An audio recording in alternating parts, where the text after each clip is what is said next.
Welcome to Integrate Yourself. I'm your host, Allison Pillow, and you can find me at AllisonPillow.com. Today, I'm here with a very special guest, Greg Schmaus, who is on my show for the third time. And I'm very honored to have him on again for the third time on my show. Yay. And so he is coming out with a new program, a new course. And we're going to talk about that today. He's the CEO of Healing 4D, a holistic health practitioner. He's a shamanic energy healer, a massage therapist, and he is the creator of Healing the Mind, a 21-day holistic mental health program. And he has a new program that, again, we're going to talk about that involves the archetypes and learning about that and using those archetypes to heal yourself with a fully integrated approach to physical and mental health. Greg supports students across the world in gaining understanding and meaning to their healing journey. Through his online programs and personal client coaching, Greg guides students and clients towards higher awareness, empowerment, and freedom in their lives through authentic lifestyle practices. Over the past decade, Greg has coached countless clients with various physical and mental health challenges, integrating the lessons of many of his great teachers and mentors, including Paul Chek and Alberto Villito, I think is how you say it. I think I had trouble with that name last time too. And his professional journey began with the Chek Institute in 2013, studying holistic health and corrective exercise.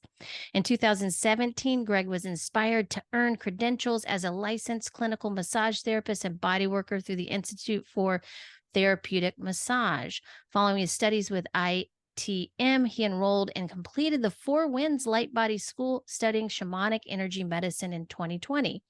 Greg believes that we are all on a unique healing journey that paves the way back home to wholeness. Greg's personal journey healing from various physical and mental health challenges is the foundation of each one of his coaching programs. With this foundation, Greg is able to coach and teach his students and clients from a place of authentic, embodied experience. Greg, thank you so much for being on the show again. It's Thank you for having me. Oh, you're so welcome. It's an honor to have you here. And today we are going to talk about your new program. And please, I know it's an archetype program, but I can't remember. Is it 7 archetypes? I've been studying. Yes. I started the course, and it's really amazing. So, yeah, we're going to get into that. But first, I wanted to have you reintroduce everybody just in case they didn't listen to the last couple of shows you were on Integrate Yourself, and then also give everybody an update on what you're doing now and what you've done since. And Yeah. yeah, just, and then Well, I'll you weave in read some that stuff in full there as well. bio. Yeah. Well, there's I some didn't know you were things going to read that the full bio. I like, I have this thing about knowing, especially in this day and age, where there are a lot of imposters. I want to know how people got to where they are in life and why they're teaching things. I want to know their background. And I'm also just curious about their stories. So that's why I like to give a full bio for people so that people can get an idea of who they're talking to and where they've been. Yeah. Well, I won't share my background in a way that just repeats what you just shared. So I'll share it in another way. My journey into holistic health and healing has always been inspired by my own healing. For me, that started, I would say it started back in college, but obviously that's not true because we're on a healing journey that's pretty much infinite and eternal. Like um, but a lot of my challenges in this lifetime started more towards the end of high school and into college when I started having a lot of anxiety and OCD and gut issues. So like my health was starting to break down from an early age. I was kind of going into like my own crisis.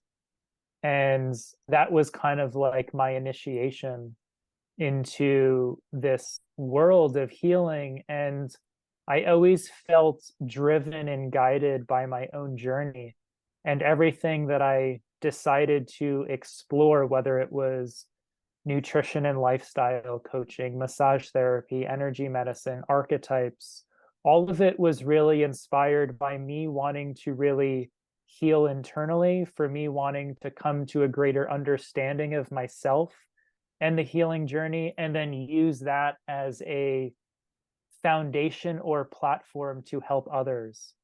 So I've always looked at my challenges as an opportunity to discover more about myself, but then to use that as an opportunity to serve the world.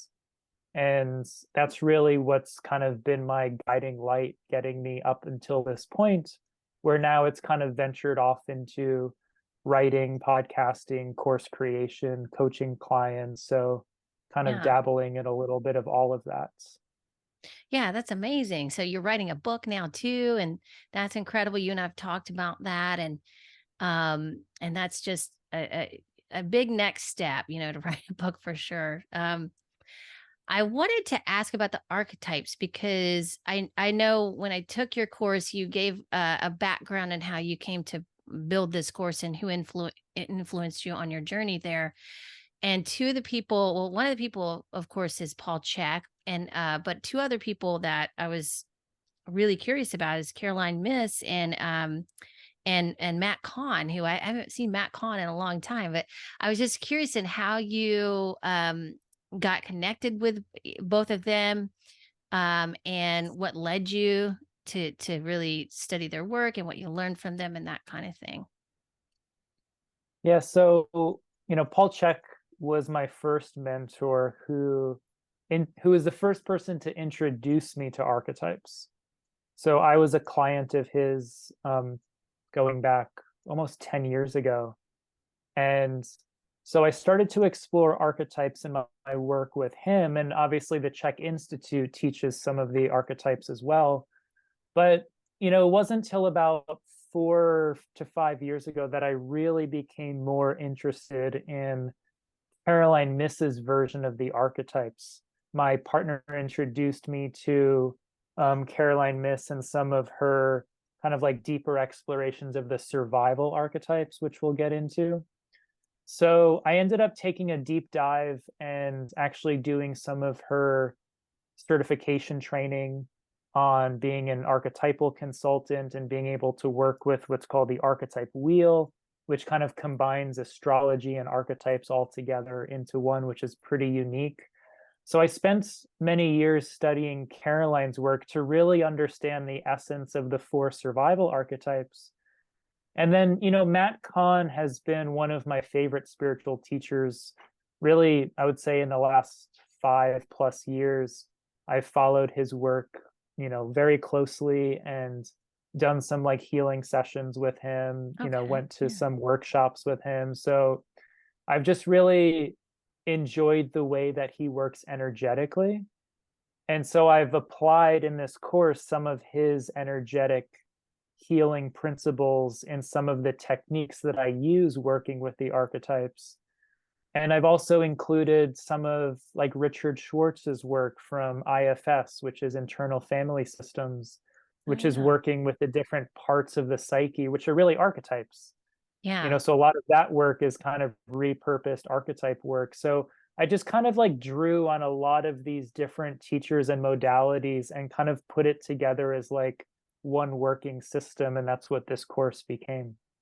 Yeah, and you did such a great job with it and articulating it as well as it's very clear and easy to follow, but profoundly like life changing in some ways when people realize that they're playing out these personalities, and it can be really empowering to step out of that and know who you are, um, aside from those characters that you're playing in your life, right? Because sometimes we don't realize we're playing those characters, but we are. And what that does is it just takes us out of that kind of 3D matrix realities that we step out of it. We can become the observers of our reality more so than in it, and not being able to see anything else, right? Yeah, a lot of the beauty of the archetypal work is a couple of things. Number one, when you understand the archetypes, you allow yourself to create a little space between you and the patterns that you play out. So it allows you to kind of self-reflect with a little bit more space, and also realize that, archetypes aren't personal things. Like, the archetypes aren't unique to you. We all tap into these collective archetypes, and we're just expressing them in our own individual way.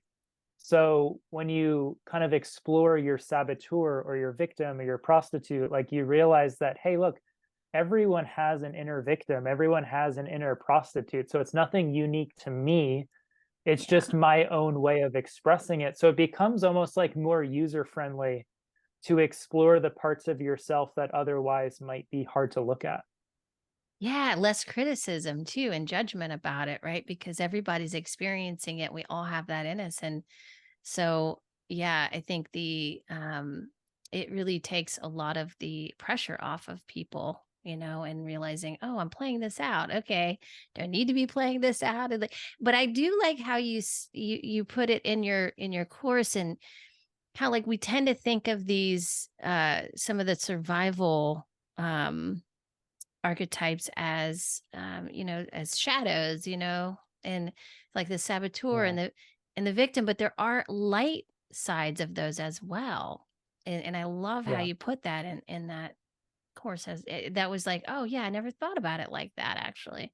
But you do get, the light side would be you're getting some needs met, but then you move into the dark side when you're using it too much, right? And you're relying on it too much.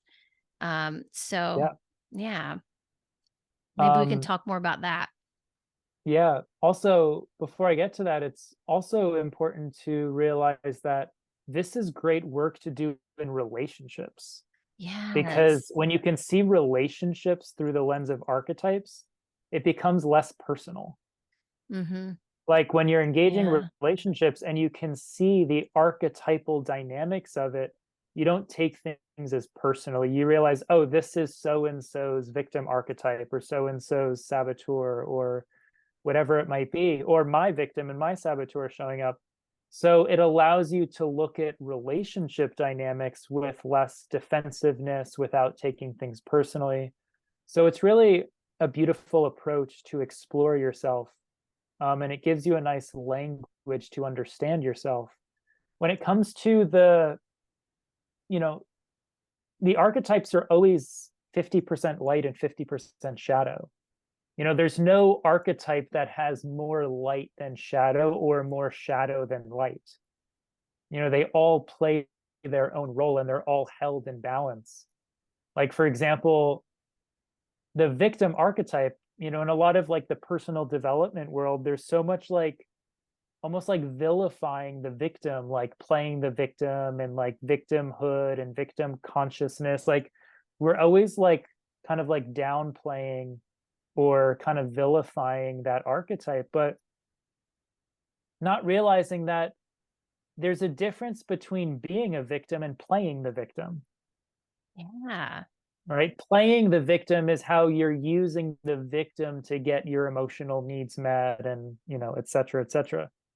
But the truth is, the victim has a light side, which is to protect you when you're being victimized.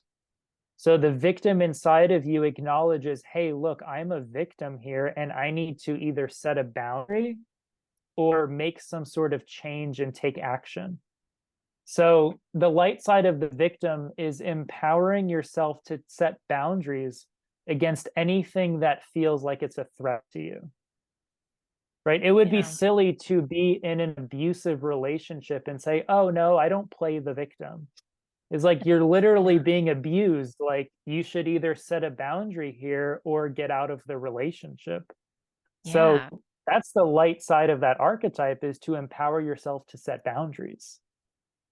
Yeah, and I didn't think about it like that, but that's so true. And it does push people to set boundaries when they're feeling like the the uncomfortable shadow side of the victim, right? Yeah, and you're right. It's like it is. There's a lot in the self improvement realm about, like, don't be a victim, and because I Mhm. think we've been inundated with victimhood for the last 2 or 3 years, right?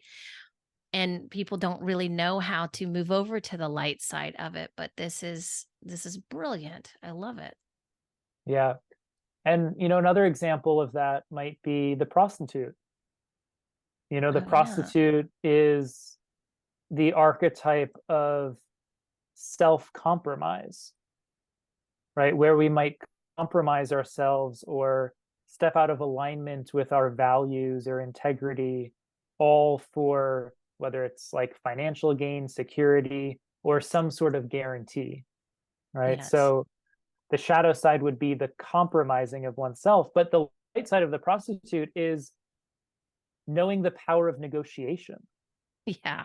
like knowing when and how to negotiate, but doing it from a place of empowerment, not from a place of self-compromise.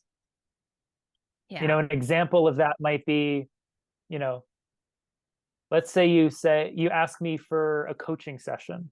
And I'm like, sure, I'd love to support you with a coaching session. When would you like to do it? And you say, how about tomorrow at 2:30 a.m.?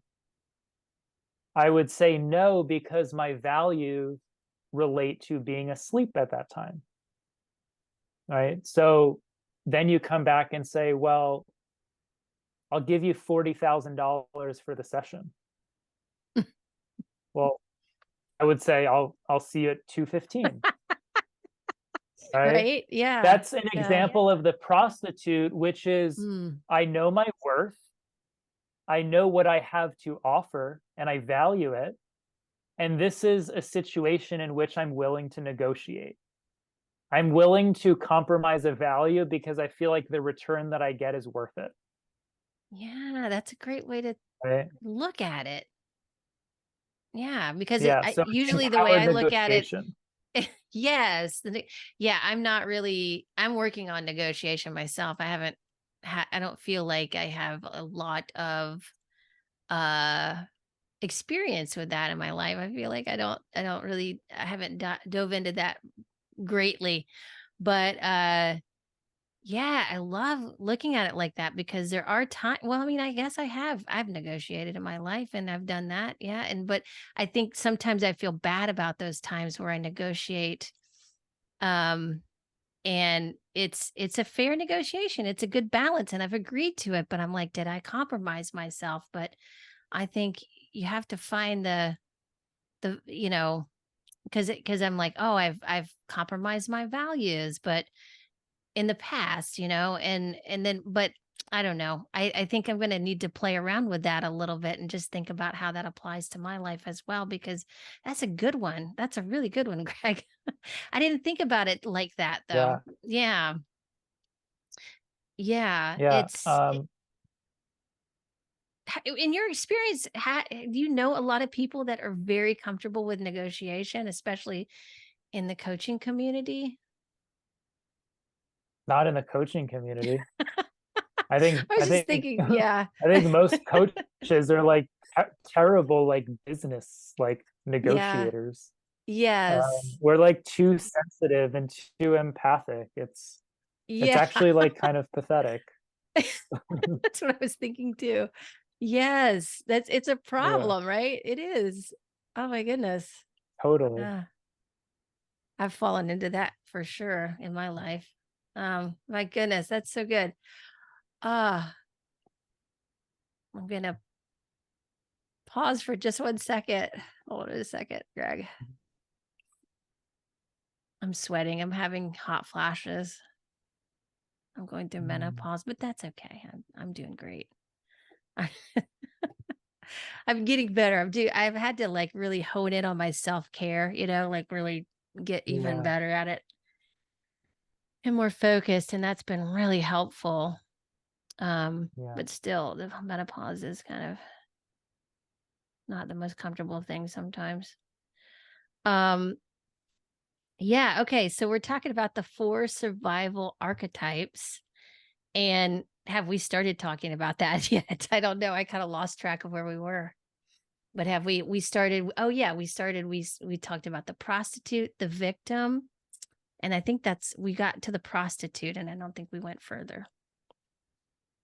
yeah. We can explore more of those archetypes, though. There's I a lot like more the to them. inner child stuff that you share too, with especially Mm, as it relates to the survival archetypes. And then I never thought about it. I've never thought about it like 4 survival archetypes before, but it makes so much sense to put it that way because we do Yeah. have those. I mean, that's what creates our survival mode in life. And um so interesting. Yeah.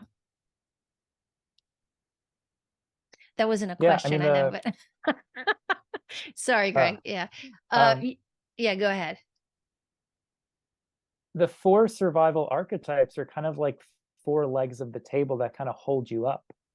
They're Right. Yeah. what they're what support you in times of stress, in times of essentially anytime your sense of safety, security, or survival feels threatened, you're going to move into one or any combination of those archetypes. So one thing that's really important for people to understand with those is anytime you move into a sympathetic fight or flight state in your nervous system, you're technically now in survival mode. So if you're in survival mode, you're then going to start acting out the survival archetypes because your nervous system and psyche are just kind of wired that way. So, Right. the child archetype is kind of like the nucleus. It's kind of like the first archetype that in this lifetime you start to step into and embody because you're totally dependent and helpless when you're born through your early years. You're dependent on a mother and father kind of parental authority figure for your own survival. Like you're not able to fully take care of yourself yet. So you will literally do anything that you possibly can to maintain a sense of safety, connection, and love to those caretakers. And sometimes that means sabotaging yourself. Sometimes that means prostituting yourself. Sometimes that means victimizing yourself. And you realize that a lot of the healing journey, especially with these archetypes, is about rewriting the contracts that you wrote with those archetypes. And initially, the contract is this is what I have to do to feel safe and secure, to get my needs met. And eventually, you rewrite the contract into this is how I want to live to experience freedom and empowerment. For example, you may have had to be a people pleaser as a child to get your needs met. Because if I pleased everybody, everyone was happy with me, they were less stressed, and I felt like they were more fit and willing to take care of me. So that Yeah. serves you for a period of time, bringing you safety and security. But then now as you get into your, teens, 20s, adulthood, and you're still acting out the people pleaser, well, now you're exhausting yourself, you're experiencing fatigue, overwhelm, your nervous system stressed, and you're giving your energy away all the time saying yes to everybody. So now you realize, oh shit, like my health crisis is literally just asking me to rewrite this old contract that said I have to please everybody for my own survival, which now I'm very capable of taking care of myself. So now I need to create something new, which is more aligned with what feels free, what feels empowering. So a lot of these survival archetypes are essentially what you had to do to survive, but not necessarily thrive. Yeah. Yep.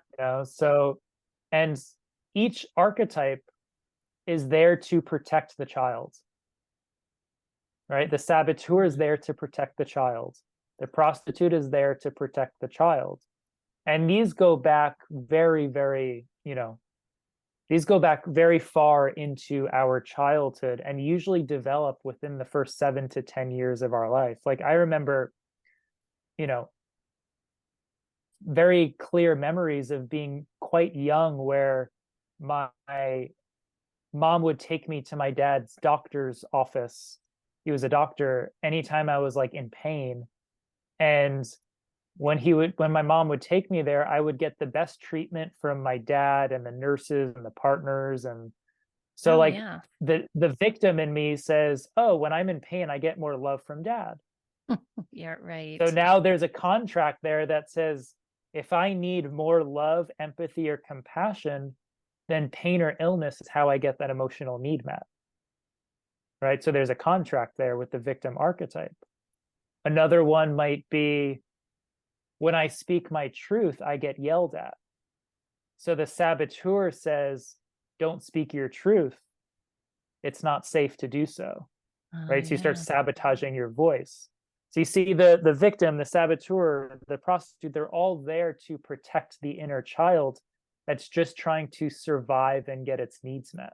Mm, yes, that makes so much sense. So much sense. Um, yeah, because I was just gonna ask you the saboteur, like, how does that pan out? Like, how is Mm. that protective? But that makes sense. Yeah. And yeah, because I mean that's also a big thing. Speaking your truth. That's a lot of people are afraid to do that, even now. Like, it's a big Uh, thing. the saboteur is a very interesting one. It's kind of like the one that most people can relate to because they can all look at their life and be like, oh yeah, I sabotage myself in these areas. Or sometimes it's harder for people to look at the victim or the prostitute just Hmm. because of like the connotation of them. Like Yeah. everyone kind of demonizes the victim and no one wants to look at the prostitute just because of like the term prostitute. Right. um Yeah. They tend to think of it's just sex instead of self yeah, compromise. yeah, Right. Yeah. but it's just where we sell ourselves. Yeah. um but the saboteur on a deeper level really represents our relationship with truth and our relationship with power, right? The saboteur tries to protect you from truth and tries to protect you from your own power because it knows that if you acknowledge a certain truth or you step into your power, then everything in your life is going to change. Like if we Oh, take like the people pleasing example, yeah. the saboteur in you knows that most of the people that you're in relationship with are getting their needs met by you being a people pleaser. Yeah. And by That's you, why I'm when you talking about change, people are like, myself. wait a minute. So Yeah. as soon as you step into your power, all of a sudden they're not getting their needs met anymore, and all your relationships blow up in your face. So you see how the saboteur is actually protecting you from the inconvenience of truth and power, Ah, yes. right? It could Yes. be it could be the truth that you don't enjoy your job, but you sabotage yourself anyway because you're getting a steady paycheck. Yeah. Or you're not happy in your relationship, but you're afraid of being alone, or you're afraid of, X, Y, and Z. So you kind of protect yourself from that truth and you sabotage yourself in the process.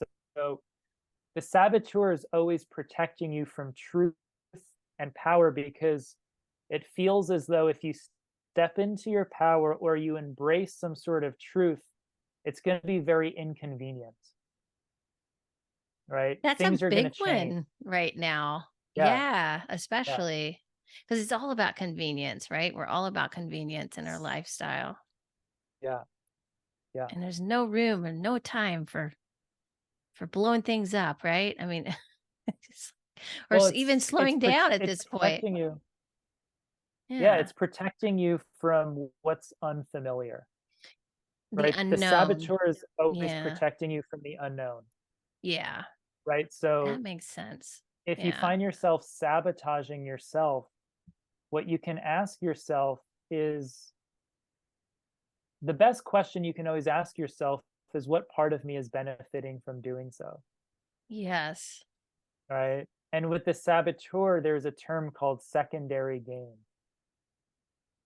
right? Secondary gain is the part of you that benefits from either pain or patterns of self-sabotage, right? That's the essence of the saboteur, is there's a part of you that's benefiting from doing so, right? So if you take a look at your patterns of self-sabotage, a lot of people almost like guilt, blame, and shame themselves for doing it. Like, gosh, why am I always sabotaging myself? Well, instead of trying to answer that question, first answer the question, how am I benefiting from doing so? Yeah. And then you arrive at, an answer which allows you to, potentially make a different choice or get that need met in a different way. And there's a lot of very simple examples that, can show up in people's lives. For example, I might get a client with chronic back pain who comes to me for help saying they want to get out of pain, but you realize that, they're getting medical leave and paid time off from the job that they don't enjoy. Oh, So the yeah. secondary gain is using pain to get out of something that they don't enjoy doing. And right now they're getting paid to do so. So the saboteur being what protects you from truth. What's the truth there? That I don't enjoy my career, that I'm Yes. doing Yes. something that I don't like to do. Right. So Right. you can see how secondary gain and the protection from truth is really where the saboteur shows up. Yeah. Yeah. And it's just really that first level of self awareness about, yeah, really being honest in our life about what we really want to be doing. And like you said, like if the payoff is high for that behavior or being that playing that role, then you're not gonna see the value in changing it, right? Until you see that there's Yeah. a bigger payoff on the other side. It's almost like you have to like tip the scales Mhm. where you're never going to change if there's still more benefit in not changing Yeah. than actually making the change. And once your awareness starts to perceive more benefit from the change than from the illness or pain, then that's when change starts to happen.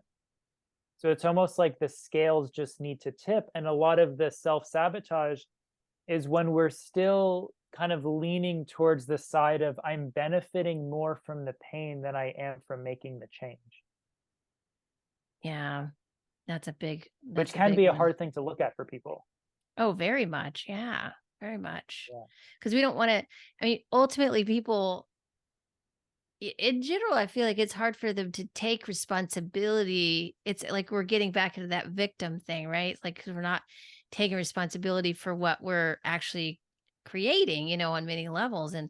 Um, and I think it's number one, taking responsibility and saying, hey, just open the door to curiosity with that. Like, what could this be about? And reflecting on that is where I would say most people start, and that feels like it might be a little bit better than just jumping in and trying to analyze yourself, but just asking a question and saying, "Hey, what is this all about?" And then most people I feel like do know, like if you're not happy with your job, this. This is the underlying current, but most of us don't want to really um look at that because it's like that prostitute, archetype. We're negotiating our value. So what we're getting paid is going to be higher. It's going to be higher in value than what we, than honoring our values, our time, our Yeah. happiness or whatever it is.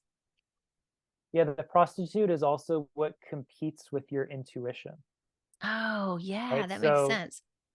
So let's Uh, say your intuition says it's time for you to leave your job as an accountant and go be an artist. Well, the prostitute then comes in and says, that's a terrible idea because you're getting a steady paycheck as an accountant.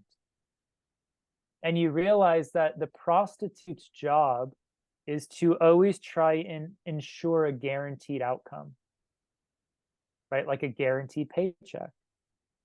Or when I was a child and my mom would give me money to go to the movies with friends, I would find myself buying my friends movie tickets. Now, at the time, I was like, oh, I'm being a nice guy. Well, what was I doing? I was buying their loyalty, yes, right? I yes, was buying a guarantee, like an insurance policy. And not the saboteur, the prostitute is really related to your self worth, right? If you don't have self worth or trust yourself, Like in that situation, I didn't trust or have the self-worth that they would want to be friends with me just for me. So I figured I would buy a guarantee, right? So you see how the Wow. prostitute all relates to self-worth, and it relates to trying to ensure some guaranteed outcome because it doesn't trust. And that's where it Right. competes against intuition, because intuition a lot of times is a lot of times intuition is guiding you into something that goes against your fears of security, of losing security, like not being an accountant anymore and going and being an artist. That goes against your fears of losing security and not having guaranteed, income, as an example. So a lot of times what intuition is guiding us into is in competition with what the prostitute's trying to ensure for us. So there's conflict there on most times. Yeah. Yeah. How do you, with your coaching, how do you help people when they're in that? Because I laugh. I mean, I'm not laughing. I'm just like saying yes. And I'm kind of just like laughing because I know, because I've experienced everything you're talking about. Like I've lived it, Yeah. and, especially with a prostitute, the self-compromise, I've did that for years. And it's so interesting. The lights, I think I remember Paul talking about that too, the light side being intuition. Uh and that is something I've just now come to be able to really make peace with. And but I struggled with that for such a long time. Um, Me too. It's hard, yeah, yeah, especially when you've been taught to not trust yourself. mm-hmm. Yes, A lot of people have been taught from a young age to not trust their intuition.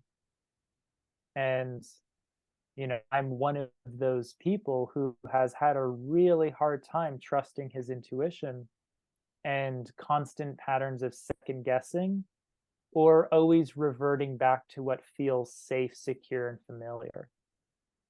So that's really I call this course a journey, healing your core archetypes, a journey of empowerment, is because these are all the ways in which we negotiate or give our power away.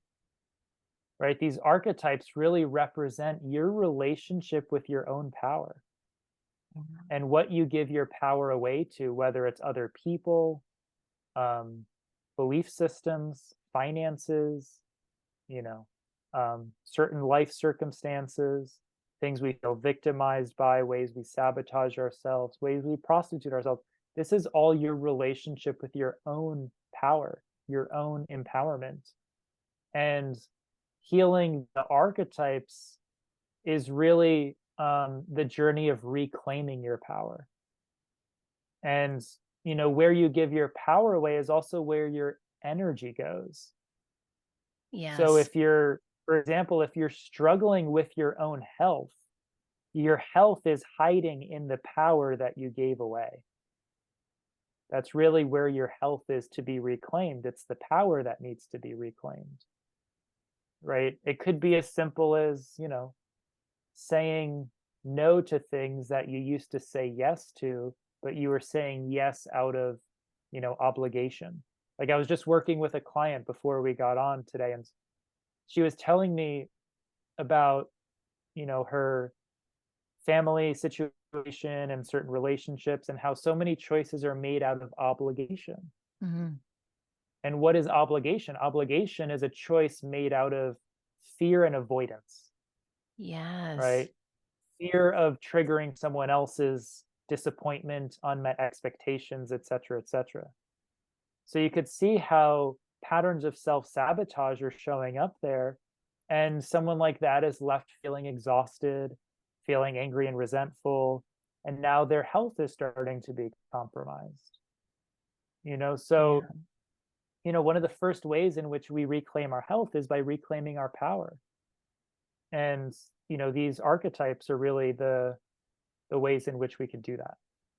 absolutely. Yeah, that's wonderful. I think of them like as energy or chi leaks. We're our energy is going in this direction. We don't really. we're not like crazy about, but we still let it go. And, it just Mm. stays unresolved. And it kind of Yeah. siphons our energy after a while. And then we're like, I remember when I first started getting into the fitness coaching industry, like I worked with so many women who had fibromyalgia, like it was a big thing. And I noticed that it was, just because they could not, that's what they were doing. They were leaking their energy into all these situations and thinking about things way too much and worrying about things. And it was having an effect on their body. It was creating pain, you know? So, I mean, these things can surface physically, and everything energetic surfaces physically eventually if it stays there long enough. So this is why it's really good for your health too, to just look at these archetypes and see, okay, where can I balance these out? Because I like the 50-50 thing, because it can always be balanced and there's no right or wrong. It's just how you're playing it out in your life. And we all feel those times where they're out of balance in our life. And we can feel that in our bodies. We can feel that in our low energy state. And so it's good to have a check-in to be able to rebalance those roles that you're playing in your life, right? Yeah, a lot of it is just, self-reflection, kind of, exploring your day and saying, was there any time during the day in which I felt victimized? Felt like life was just happening to me rather than for me? Did I fall into any patterns of blame or self-pity? Or were there any patterns of self-soothing rather than self-care? That's another That's a big good thing, one. is anytime we fall into patterns of self-soothing, we know we've moved into the victim archetype, Would that right? be The like victim, addictions or something, or would that fall yeah, under that category? Yeah. Okay. addictions, yeah. Um, overeating, um, checking out, whatever it is. But patterns of self-soothing are an expression of the victim. And Okay. usually the victim and self-soothing is related to pointing outside of you as to someone or something as the cause of your experience, right? It Yeah. could be, you know, I'm doing for everyone else at the expense of myself. I never have enough time or energy for myself. And then we go home and we don't engage in self-care after that. We engage in self-soothing. So that's another example of where you can explore the victim archetype or patterns of self-soothing. That's a big Um, differentiation there. Yeah, to make good discernment there. I like that. yeah, Yeah. because the truth is, the victim is, um, I remember a quote once that said, "Victimhood is anything less than 100% self-responsibility." Yeah. So anytime we're not taking 100% ownership for our lives, that's technically victimhood. Yes. So um, that's a big one. We obviously can take a look at, patterns of self-sabotage throughout the day, ways we're not, taking care of ourselves, areas in life that we're not speaking our truth or being honest or authentic, you know, maybe ways in which we're procrastinating or not like taking action on things, patterns of stagnation. So, with the saboteur, the big question, like I shared earlier, is what part of me is benefiting by sabotaging? That Yeah. opens the door for like a deeper exploration, which then can clear the path for you to make a new choice. Now, in the course, I take you through specific meditations and energetic clearings and integration work to really explore these archetypes pretty deeply and understand the origins of them. Um, but a lot of it is kind of like the self reflection practice and inner exploration each day. And in the course, I kind of take you through exactly how to do that, but also take you through specific practices to build a relationship with each archetype. I think that's the biggest thing, is learning how to cultivate a relationship with the archetypes, you can create enough space inside of yourself to begin to understand the pattern. And Yes. once you can kind of cultivate that relationship with it, now you have the space to make a different choice. Because Yeah. you're not identified as it anymore when you're in relationship with it, right? Yeah. Like I'm in Huh. relationship with Allison because I don't identify as her, Right. Yeah, that's a right? great way to So put it. if I'm in Yeah. relationship with my inner victim, I don't identify as the victim anymore, because now Yeah. there's a me separate from the victim that can now have the space to make a new choice. Mhm. Yeah. And that expression of the victim becomes a part of you and you integrate that, right? And into your whole being. Absolutely. Yeah. Absolutely. Yeah. Yeah, the victim too, I think is there was something I was going to bring up about the victim is it's a big thing right now, especially with the younger generations. And um I feel like also just I wanted to ask you a question about the victim is would it also with the light side of that, you're saying setting boundaries, but also just saying, I don't want to participate with that, that would be a way of setting boundaries as well. I'm thinking It is a too. boundary. Yeah. Yeah, anytime Yeah. you say no, you're setting a boundary. Yeah. The word no is a boundary. Like imagine, the first time you set a boundary was when you said no. Like you were in your high chair and your mom was coming in with the food and you pushed it away. Right? That's your body saying no by setting a boundary. Right? So the word no is basically the greatest boundary or simplest boundary that you can set. Yeah. It's pretty powerful. Yeah. Well, that is wonderful. Thanks so much, Greg. This has been a very enlightening conversation. So thanks for coming on. And I would love for you to share where they can find your course or anything else Yeah. you want to share about that too. Yeah, so, the course outlines 7 archetypes. We touched upon the 4 survivals today. In addition to the 4 survivals, we go into the mother, the father, and the imago Dei, right? So the mother and father are your relationship with the masculine and feminine, which starts with your relationship with mom and dad, right? So mom represents your relationship with your feminine, also the feminine of others, and the masculine dad represents your relationship with your inner masculine, the masculine of others and other men. So these are also like deep formative forces that develop early on in our lifetime. And the mother archetype essentially sets the stage for how you mother yourself, for how you Yeah. receive yourself, how you relate to your inner life. And the father archetype, which is more externalized, sets the stage for how you're going to be received by the world, Mm. how you think you're going to be received by the world.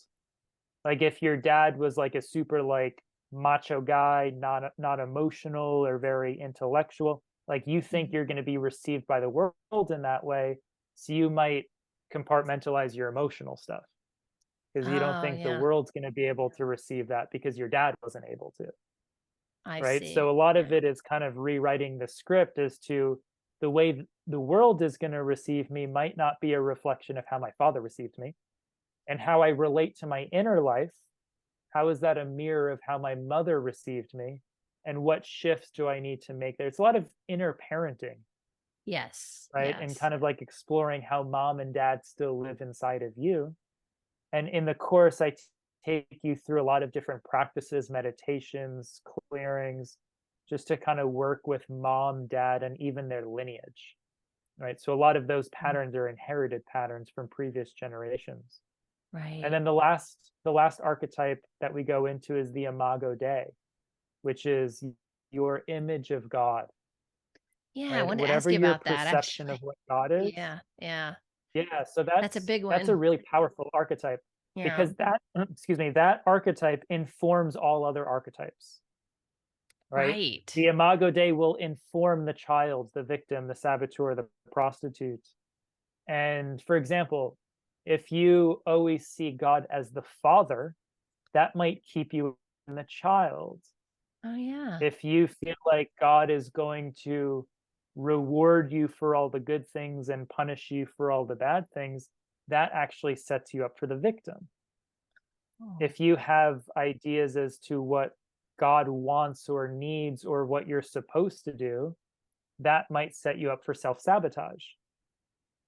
Or yeah, that makes the sense. prostitute is the prostitute is a really interesting one where how much of people's prayer is an act of negotiation, Oh my I never thought right? about So it like most this. people's This makes so much prostitute sense. archetype is the one that's praying, Yeah, it right? is. It's That's like, true. It is a God, please, negotiation sometimes. Yeah. yeah, Yeah. I want Yeah. this outcome. I want this guaranteed outcome. And I promise if you give me this guaranteed outcome, I won't do this anymore. Right. Yeah. Right? Right. That's literally the Yeah. prostitute that's showing up like in your prayer life, which I've seen this in myself like tremendously. And then Yeah. also the mother and father where we project mom and dad qualities onto the imago Dei, onto God. So you Right. see all these archetypes are so interwoven, but the imago Dei informs all of the other ones. Also, you know, the imago Dei can relate to your relationship with death. Mm. And if you think about the four survival archetypes, it relates to survival. So if your beliefs around death are reincarnation, that's going to inform your survival archetypes much differently than if you think it's just lights out, Right. Yeah. right? So Yeah. when you sabotage yourself, prostitute yourself, or if you feel victimized, for example, a lot of people who only identify with this physical realm might feel victimized by something where someone else who has more of a connection to spirit or soul might not feel as victimized by it. Yes. Okay. Yeah. Or, like I was saying, if you have So that you belief, don't have that connection to spirit, but if you don't and you're more in the physical, you're saying you're going to be more feeling like a victim as it relates to the afterlife, right? Or death. Yeah. yeah. Yeah. Or Okay. if you, or if you think about like how many times we set up this like spiritual equation that, like I was saying earlier, do something good, get a reward, do something bad, get a punishment. Well, what happens when you do something good and you don't get the reward you were looking for? Or what happens if you get an undesirable outcome, but you can't find something wrong that you did to deserve it? That all sets the stage for the victim archetype, Oh yeah. right? So Yeah. you could see how your beliefs around God, religion, spirituality, all of it are constantly informing all of your other archetypes. Ah, that makes sense. It's a source. It is the source of everything, right? Yeah. Eh, Yeah. what would be the light side of that, like that expression? Um, The is it Imago Dei. yeah, Well, it's just having a healthy relationship with God, yeah. having a Just healthy relationship with Source, and healing a lot of your old programs around it. yeah. I've had to heal a lot of my programs around, projecting parental qualities onto God, Hmm. aspects of my mother or father. Like, my mom was very loving, but to her, unconditional love was just like saying yes to everything. Right. Right? Yeah, yeah. So I had this idea that, oh, unconditional love is saying yes to everything. So all of a sudden, I become a people pleaser in the name of spirituality. Yeah, you Or, compromise my dad, yourself. it was, yeah, yeah. Or my dad, it was always very like performance and achievement driven, Yeah. where I probably have just turned spirituality into a performance, into a competition, Yeah. where I need to prove myself to God. Like I had to prove myself to my father, or I'm not worthy of my Father's love, or I'm not worthy of God's love until I've done enough, until I've, you know, um, produced enough, or shared enough, or worked enough, or loved enough, or it's always like never enough, Yeah, I know that which feeling. that comes Yeah. from, yeah. So you could see they're all intertwined, they're all informing one another. But the light side of the Imago Dei is just really having a healthy relationship with Source, Yeah. one that serves you. Yeah. I think that's beautiful. Well, thank you, Greg. That was incredible. Man, I would highly recommend you guys go do this course because it is going to really help you get balanced in all those areas of your life. So definitely, and it's a very affordable course. And I mean, you just are so clear and you just take everybody with so much support step by step through the process. So thank you, Greg, for offering this. And do they go to do they go to your website to find the course? How do they, or I will leave a link to under the show notes Yeah. for it, a direct one. But is there anywhere else you want to direct people as far as websites, social media, that kind of thing? Yeah. So my website is healing4d.com. And that's kind of like my home base where everything's really located. They want one-on-one coaching, my programs, but we'll have your link to the course in the show notes, so people can Yes. use that link. And then for a discount, they can use the code podcast20, Okay. which will allow them to save 20% off. So to get to the course directly, we'll just use Allison's link in the show notes. All right. I will provide that. Thank you, Greg. Appreciate it so much. Thanks for coming on today. Thank you for having me. It was an Yeah, honor. it's my pleasure.